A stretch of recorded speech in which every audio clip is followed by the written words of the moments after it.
Won't illnesses even come near you now? Yes, it could happen. Perhaps, a ray of hope for those awaiting death, and a unique secret. A practice granted by the king of the unseen realm, a practice to drain sickness from the body, and it's not mine. Experiments, constant experiments, then more experiments, tested for years and centuries. Peace, mercy, and blessings of Allah be upon you. Allah Almighty has assigned different duties, tasks, and responsibilities to His creation in this universe. An angel is appointed to send down rain, an angel is appointed to seize souls, and an angel is chosen to bring revelation. Even for the protection of the human eye, not one, but many angels are appointed. Similarly, Allah Almighty has chosen some people from among mankind who carry out various tasks in this world according to His will and command. They serve and help the creation, show people how to overcome difficulties and problems, and guide the lost. Yes, the Holy Quran says that Allah chooses for Himself whom He wills to draw near. Today, I will tell you a story of one of Allah's special servants, who is known as the King of the Invisible Saints, and I will give you a special practice of his, which, God willing, will bring you ease, goodness, happiness, and blessings in your life. Who are these invisible saints? Let us read some sayings of the Messenger of Allah, peace and blessings be upon him, to know its reality. Hazrat Abu Kalaba narrates that the Holy Prophet, peace and blessings be upon him, said, "There will always be some people in my ummah who, whenever they ask Allah for anything, Allah grants it to them. Through them, we will be helped, through them, rain will be sent down upon you." Quote. And the narrator says, I think he also said that through them, calamities will be averted from you. This hadith was narrated by Abu Dawood, Ibn Mubarak, and Ibn Rashid. And Hazrat Abdullah bin Umar, may Allah be pleased with him, says that he said, in every century, the best people of my ummah will be 500, and the Abdul will be 40. So, there will be no decrease in the 500, nor in the 40. Whenever a person from these 40 dies, Allah Almighty replaces him with someone from the 500 and includes him among the 40 people. He forgives those who oppress them, and those who treat them badly, they treat each other well, sharing what Allah has provided. These are powerful words, strong traditions. Hassan al-Basri says the earth is never empty of 70 righteous souls. They are the Abduls. When one dies, Allah replaces him with another like him. 40 are in Syria, and 30 are scattered throughout the world. This is from a major hadith. Now, let me tell you the story you've been waiting to hear. Abdullah ibn Mubarak said we once set out for Tartus for jihad. I went with a group, with a reliable mount, but no spare. On the way, my horse fell ill and collapsed. I stayed with him while the others went on. Then a man passed by, with a beautiful, radiant face, fragrant, pure, and wondrous. He said, Ibn Mubarak, why are you sitting here? I said, I'm waiting for Allah's decree for my horse, for His help, His mercy. He said, do you want your horse to rise? I said, how could I be so fortunate?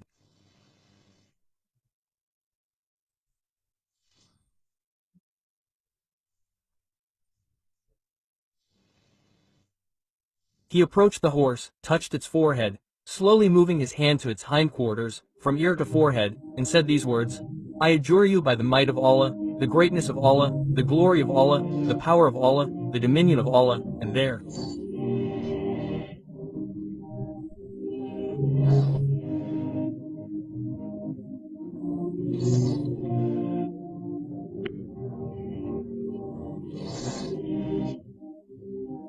Is no God but Allah, and there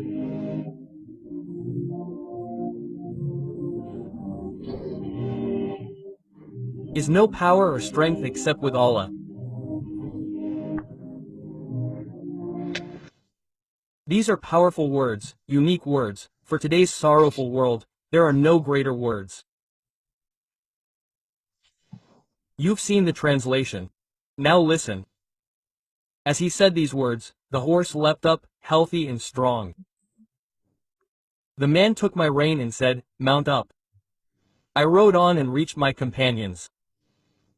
At that moment, it occurred to me, it's not fair to leave such a good person alone in enemy territory.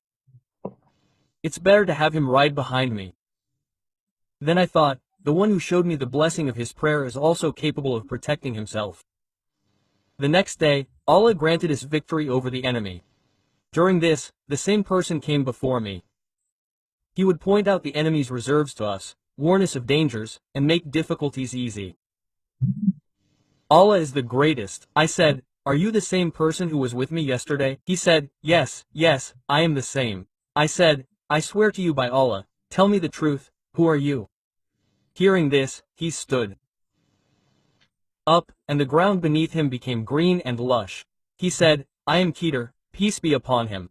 Abdullah bin Mubarak, may Allah have mercy on him, says, "Whenever I recited these words over a sick person, they recovered, except for the one whose time of death had come." Abu Bakr bin Mujahid wrote in the margin of his book about this narration that it is a very excellent narration. Whoever makes it a habit to recite this prayer at least 3 times every morning and evening, for incurable diseases, for health, for stalled tasks, for difficulties and failures, or for an illness related to magic, jinn, evil eye, or if it's not magic, jinn, or evil eye but just an illness, God willing, they will find healing. Take any medicine, recite this prayer once. Eat any food, recite this prayer once. Recite this prayer 40 times morning and evening, 11 times, or at least 3 times. Make it a part of your life. This is a great secret that Hazrat Keter, peace be upon him, shared, and a great scholar, Abdullah bin Mubarak, may God have mercy on him. Today, this secret has become public throughout the world, God willing. Now, no one will be sad. Now, no one will be worried. Everyone will be happy, find peace, find mercy, find blessings, find gifts, find well-being. Pay attention, spread it among people, tell people about this prayer. Take good care of your spiritual and physical world. The universe is full of hidden secrets, secrets of medicine and health, secrets of spirituality, secrets of the universe. Allah Almighty has removed the veils from secrets for our health, well-being, and blessings, so that natural life, natural foods, natural medicines, which are now being given modern names like organic, natural, and who knows what else. What was used before, leather, was abandoned, and rubber took its place. And after tiring of rubber and various synthetic materials, people returned to leather, now calling it leather. People used to use cotton cloth, and there were no illnesses or suffering.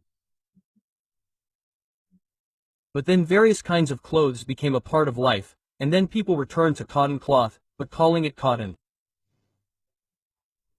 In this way, at every turn of life, we are returning to nature, and nature is becoming our companion. We should return to nature, and how do we return? I will tell you a unique secret, a unique path, and a unique method, a Hindu sadhu. He lived in the jungle, only coming to the city, known as Junpur, for 1 month a year. Crowds eagerly awaited this Hindu ascetic. He had various herbs he'd gathered from the jungle, preparing them in a special way. He'd give them to people suffering from different ailments, some a herb, some a flower, some a fruit, some leaves, some bark, and people would miraculously recover. Great kings, queens, princes, princesses, nobles, and wealthy people awaited this man. The sadhu sought nature's secrets from the forests and gave them to those deprived of them. It's true that nature's secrets are true life, and without them, there is no life.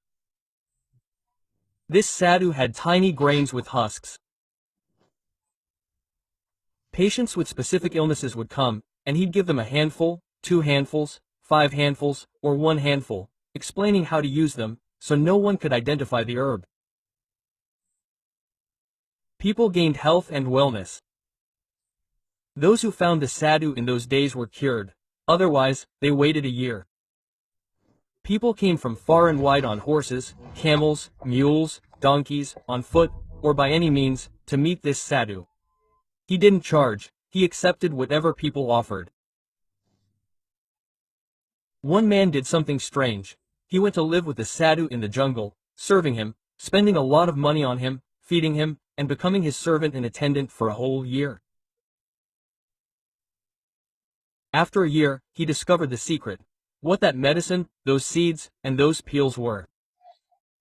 Turns out, it was paneer doti. It's paneer doti. It's paneer doti. It was just common, cheap paneer doti, easily available in the market. If you buy a kilo, it'll last you all year. Then, the man realized, such a cheap medicine? What did the sadhu do?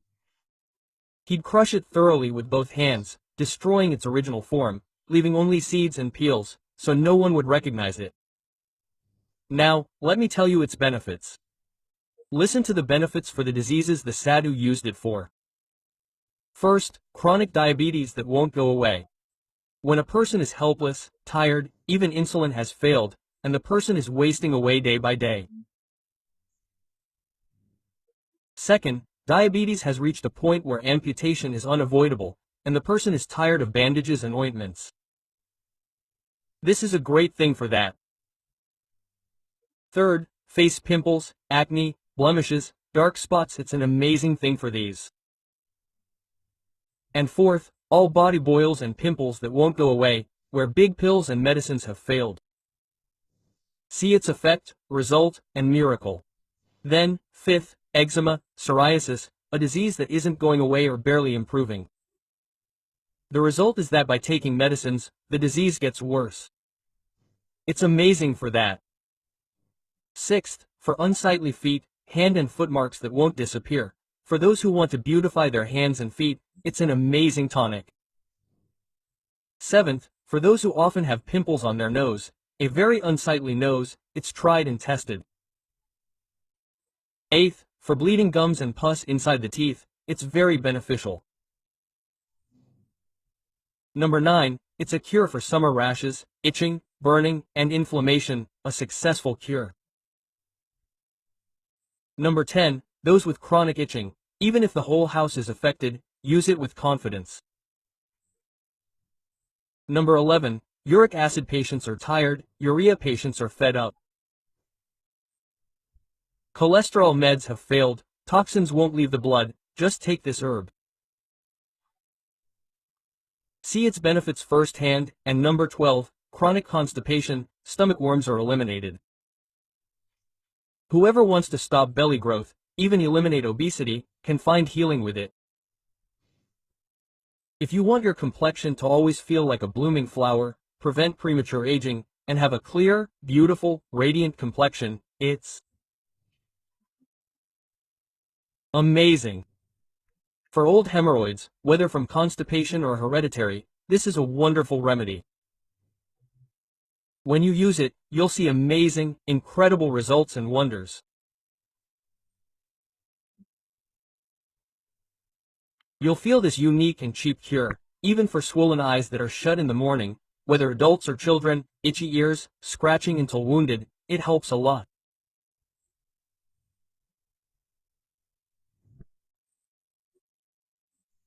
And for some, fistulas or wounds that won't heal, and stitches that have rotted after surgery, filled with pus, gone bad, it's a great solution.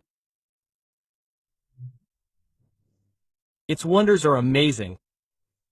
Let me tell you how to use it. Paneer doti is available at every herbal store, pansari shop. Just take 21 seeds, just 21 seeds, crush them well with your hands. Crush them well with your hands, then soak them in a cup of warm water, and cover it. In the morning, mix it well again. There are 2 ways to use it. You can either drink the strained water, or drink the whole thing, pods and all, as medicine. If it's cold, warm it up. If it's hot, drink it fresh. Soak it in the morning, drink it in the evening. Soak it in the evening, drink it in the morning. Twice a day is more beneficial, but you can do it once. For old, incurable diseases, including various blood disorders and substances like urea, uric acid, sugar, cholesterol, hepatitis, use this for a few days, a few weeks. It's amazing, keep it safe. It has no harmful side effects, it's a fantastic thing that will benefit generations, and generations will be healthy.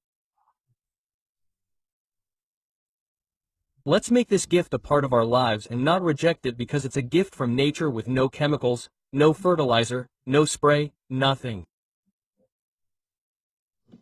God willing, health and life will be with you. Take care of yourself and your faith.